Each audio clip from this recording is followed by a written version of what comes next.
सर्व मंगल मांगल्ये शिवे सर्वार्थ साधिके शरण्ये त्र्यंबके गौरी नारायणी नमस्तुते. नमस्कार मंडळी, मी आहे अनिता राजेंद्र चव्हाण आणि तुम्ही पाहतात भटकंती न संपणारा प्रवास. तर आज आली आहे मी पावसला श्री नवलाई देवीचं जे मंदिर आहे तिथे मी आलेली आहे. पावसजवळ निसर्गाच्या कुशीत वसलेल्या एका शांत आणि पवित्र ठिकाणी हे आहे नवलाई देवीचं मंदिर. इथे आले की मनाला एक वेगळी शांती मिळते. चारही बाजूनी हिरवगार परिसर, डोंगर रांगा, शांत वातावरण. आजच्या या व्हिडिओमध्ये आपण या मंदिराचं सौंदर्य, त्याची माहिती आणि आजूबाजूचा निसर्ग अनुभवणार आहोत.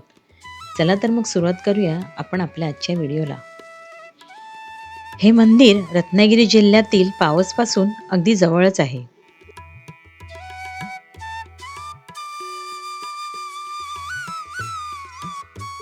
इथे येण्यासाठी प्रवासही खूप सुंदर आहे. रस्त्याच्या दोन्ही बाजूनी दिसणारी हिरवळ, नारळांची झाडं आणि शांत वातावरण हा प्रवास तुमच्या मनाला अगदी फ्रेश करून टाकतो. जर तुम्ही निसर्गप्रेमी असाल किंवा शांत ठिकाण शोधत असाल तर हे ठिकाण तुमच्यासाठी अगदी परफेक्ट आहे.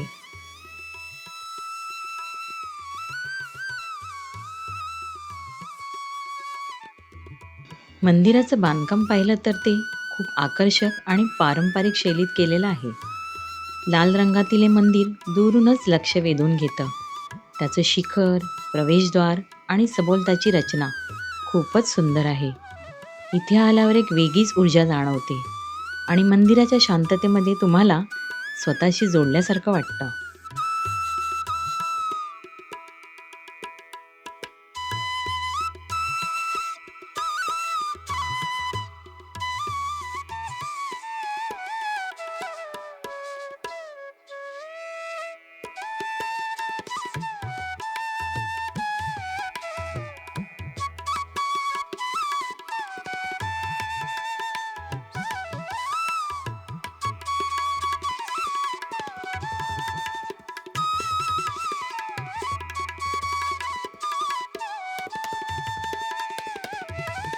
निसर्गाच्या साक्षीने नवलाई देवीच्या या पवित्र मंदिरात प्रवेश करत आहे, मनात भक्ती आणि डोळ्यात समाधान घेऊन. मंदिराच्या या पवित्र वातावरणात पाऊल टाकताच मन पूर्णपणे शांत होतं. आजूबाजूची ही दिव्यता आणि शांतता आपल्याला स्वतःशी जोडून घेते. नवलाई देवीच्या चरणी नम्रतापूर्वक नतमस्तक होत मनातली प्रत्येक भावना आज इथे अर्पण करत आहे. या दिव्य क्षणी भक्ती आणि श्रद्धेचे एक वेगळंच समाधान मिळतं. ही आहे नवलाई देवीची दिव्य मूर्ती, जिच्या दर्शनाने मन प्रसन्न होतं आणि मनाला एक वेगळी शांतता लाभते. या पवित्र गाभाऱ्यातील वातावरण शब्दात मांडणं कठीणच आहे, ते फक्त अनुभवायचं असतं. दर्शनानंतर मन पूर्णपणे शांत आणि समाधानाने भरून गेलं आहे. आता या सभामंडपातून गाभाऱ्याकडे जाणाऱ्या या सुंदर मार्गाकडे पुन्हा एक नजर. मंदिराच्या भिंतीवर आणि खांबावर केलेले हे सुंदर कोरीव काम, प्रत्येक नक्षीमध्ये आपल्या संस्कृतीची आणि कलेची झलक दिसते.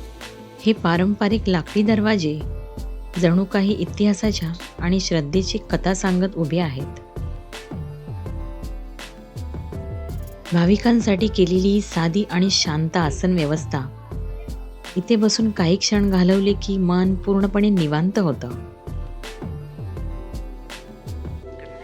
मंदिरातील प्रत्येक गोष्ट, मग ते कोरीवकाम असो, लाकडी दरवाजे असो किंवा ही साधी आसन व्यवस्था, सगळंच इथल्या शांततेचं आणि परंपरेची सुंदर कहाणी सांगत आहे. इथल्या प्रत्येक कोपऱ्यात एक वेगळीच ऊर्जा जाणवते. जणू काही हे मंदिर फक्त बांधकाम नाही तर एक अनुभव आहे. नमस्कार, मी अनिता राजेंद्र चव्हाण आणि हे आहेत या मंदिराचे पुजारी संतोष गुरव. तर या मंदिराबद्दल आपण यांच्याकडून माहिती जाणून घेऊया. तर मला तुम्ही माहिती द्याल या मंदिराबद्दल थोडीफार? हे मंदिर फार पूर्वी जुनं मंदिर होतं. अच्छा. म्हणजे ब्रिटिश काळाच्या पूर्वीचं, म्हणजे आमच्या 200 काळापूर्वीचं हे मंदिर आहे. ह्या मंदिराचं नंतर जुनं मंदिर असताना नंतर मग जीर्णोद्धार केला आणि जीर्णोद्धार करून ह्या चिऱ्याचं जे बांधकाम केलं आहे आणि इथले सगळे अधिकारी मानकरी ह्यांनी सगळ्यात जास्त भाग घेऊन हे मंदिराचं जीर्णोद्धार केलं. आता ही नवला ग्रामदेवता ही 12 वाड्याची आहे, 12 गावांची आहे. 12 गावांची. आणि 12 गावाची ग्रामदेवता असताना ती नवला देवी सगळ्या नवसाला किंवा इतर काय तुमच्या गोष्टी असतील त्यांना सगळ्यांना पावते. तशी त्याच्या बाजूला माहेर वसनाना पावणारी पावणा देवी आहे. ती मातीमध्ये लेपलेली आहे बघा, ती पावणा देवी आहे.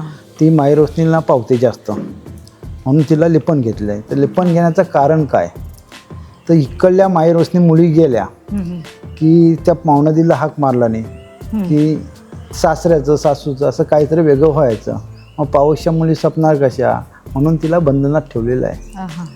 अशी ती पावणा देवी आहेत. बाकीच्या रवलनाथ आहे, पूर्वी देवी आहे, निनाई देवी आहे, ब्राह्मणी आकार आहे, विठला देवी आहे. असं हे सगळं साज आहे इथे अखंड. आणि हा 12 गावाचं मंदिर आहे. अच्छा. आणि इथे आपला शिमगा उत्सव वगैरे एकदम शिमगा उत्सव जोरात मोठा होतो. म्हणजे आमची साधारण पौर्णिमेच्या दिवशी बाजारपेठ म्हणून आहे खाली, त्या बाजारपेठेला भेट होते. रवलनाथाच्या गोळपेतला रवलनाथ आणि नवलाई यांची भेट होते. दुसऱ्या दिवशी होळीच्या दिवशी पालखी होळी तोडायला जाते, होळी घेऊन येणार आणि 8:30-9 वाजेपर्यंत ती उभी होते इथे. अच्छा. साधारण आपला उत्सव किती दिवस असतो इथे? साधारण उत्सव हा 11 दिवस असतो. 11 दिवस असतो. अच्छा. आणि इथे अजून कोणते कोणते उत्सव साजरे केले जातात? नवरत्न उत्सव मोठ्या प्रमाणात 9 दिवस चालतो. घटस्थापनेला कार्यक्रम दिवसभर, संध्याकाळी गरबा, रात्री आरती, भोवती, नाटकं, सगळं कार्यक्रम चालू असतं. भजनं जोड कायम चालू असतं तिकडे. 9 दिवस एकही दिवस माल रिकामी राहत नाही. खूप छान, खूप छान. आपण जेव्हा इथून बाहेरून जातो तेव्हा ह्या मंदिराचं बांधकाम एवढं भव्य दिव्य आणि सुंदर आहे की आपण इथे आपोआपच आपले पाय इथे वळतात. तर ह्यांना आपण विचारूया की ह्या मंदिराचं जे बांधकाम झालं हे यामध्ये काय काय वापरण्यात आलं आहे आणि याला किती वेळ लागला? ह्या मंदिराचं बांधकाम हे निव्वळ जांभा दगड जो असतो त्या दगडामध्ये बनवलेलं आहे. अच्छा. साधारणतः हा सगळा डिझाईन कोरीव काम हे बाहेरचे राजस्थानचे लोक होते. राजस्थानचे. हां.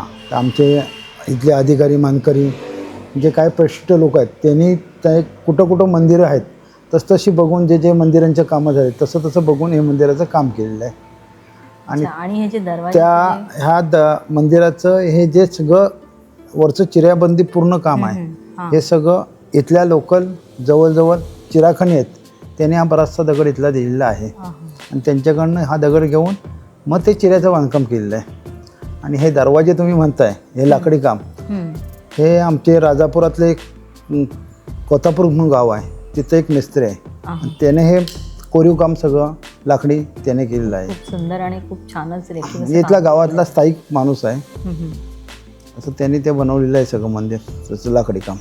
खूपच छान, खूपच सुंदर आणि मस्तच बांधकाम झालेलं आहे. कमीत कमी त्याला मंदिराला जवळजवळ कामाला 6 वर्षे तरी लागलीच. 6 वर्ष लागलीच. अच्छा. धन्यवाद दादा, खूप छान आणि खूप सुंदर माहिती दिली आणि मंदिरही खूप सुरेख बांधलेलं आहे. तर या दादाने आपल्याला खूपच छान आणि खूप सुंदर अशी या मंदिराबद्दल माहिती दिली. तर तुम्हाला हा मंदिराचा व्हिडिओ कसा वाटला हे कमेंट करून आम्हाला नक्कीच सांगा. पुन्हा भेटू एका नवीन व्हिडिओसह. तोपर्यंत स्वतःची काळजी घ्या. आयुष्य खूप सुंदर आहे. मजेत राहा आणि फिरत राहा. धन्यवाद.